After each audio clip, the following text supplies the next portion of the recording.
ছাত্র জনতার অভ্যুত্থানে দেশ ছেড়ে সাবেক প্রধানমন্ত্রী শেখ হাসিনা ভারতে পালিয়ে যান। এরপর অন্তর্বর্তী সরকারের প্রধান হিসেবে দায়িত্ব নেন নোবেল বিজয়ী অর্থনীতিবিদ ডক্টর মোহাম্মদ ইউনূস।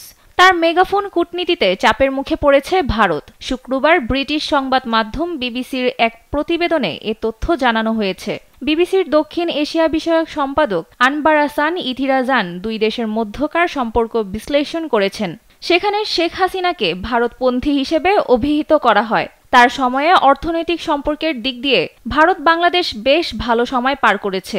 এমনকি নিরাপত্তাগত দিক দিয়েও সবচেয়ে বেশি সুবিধা পাওয়ার কথা উল্লেখ করা হয়, কেননা তিনি ভারত বিরোধী গোষ্ঠীকে কঠোর হাতে দমন ও সীমান্তের অমীমাংসিত কিছু বিষয় নিষ্পত্তি করেছেন।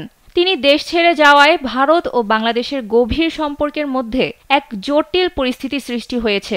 ডক্টর ইউনূসের বার্তায় বিষয়টি প্রকাশ পেয়েছে। যমুনা রেফ্রিজারেটর, খাবার ফ্রেশ তো লাইফ জম্পেশ।